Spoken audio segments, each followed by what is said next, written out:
बिस्मिल्लाहिर्रहमानिर्रहीम। अस्सलाम वालेकुम व्यूवर्स, कैसे हैं आप सब लोग। उम्मीद करती हूँ आप सब लोग खैरियत से होंगे। मुझे भी अपनी दुआओं में याद रखा कीजिए। आप देख रहे हैं फूड एंड आर्ट्स और आज हम बनाएंगे सरदाई। गर्मियों का सबसे ताकतवर और ठंडा मशरूब समझा जाता है इसको। चलें जी, सबसे पहले मैं आपको इसका सारा सामान दिखा देती हूँ। 2 गिलास सरदाई का सामान मैंने लिया है। 2 टेबल स्पून इसके अंदर मैंने खसखस डाली है।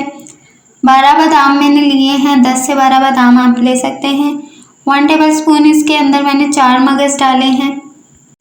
ये 4 मगज़ आपको किसी भी शॉप से मिल सकते हैं जहाँ पर ड्राई फ्रूट्स वगैरह होते हैं। इसके अलावा आपको पंसारी की शॉप से भी ये मिल जाएंगे। आगे आ जाते हैं। यहाँ पर मैंने काली मिर्चें रखी हैं 8 अदद। इनका बहुत बेनिफिट है, इसमें मैदे के लिए ये बहुत अच्छी होती हैं, हाजमा ठीक करती हैं आपका। इन सारी चीज़ों को पानी में भिगो देना है ओवरनाइट। अगर आपके पास मिट्टी के बर्तन मौजूद हैं तो बहुत खूब, अगर नहीं है तो आप कोई भी बर्तन यूज़ कर सकते हैं इसके लिए। एक ही बाउल में मैंने पानी लेके इसके अंदर सारी चीज़ें डाल दी हैं। एक चीज़ का आपने ख्याल रखना है, खसखस में थोड़ी मिट्टी होती है, इसको पहले से साफ़ कर लें फिर यूज़ करें। ओवरनाइट रखने के बाद अगले दिन इस तरह का कलर आ जाता है। इन चीज़ों का अंदर से बादाम चुन के निकाल लेंगे और बाकी चीज़ें स्ट्रेन कर लेंगे।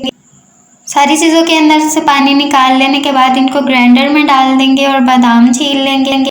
सारी रात पानी में रहने से बादाम टेंडर हो जाते हैं और इनके ऊपर से छिलका इजीली उतर जाता है।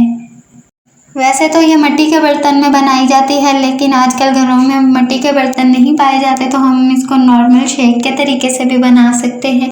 2 गिलास मैंने इसके अंदर प्योर मिल्क डाल दिया है, मलाई वाला।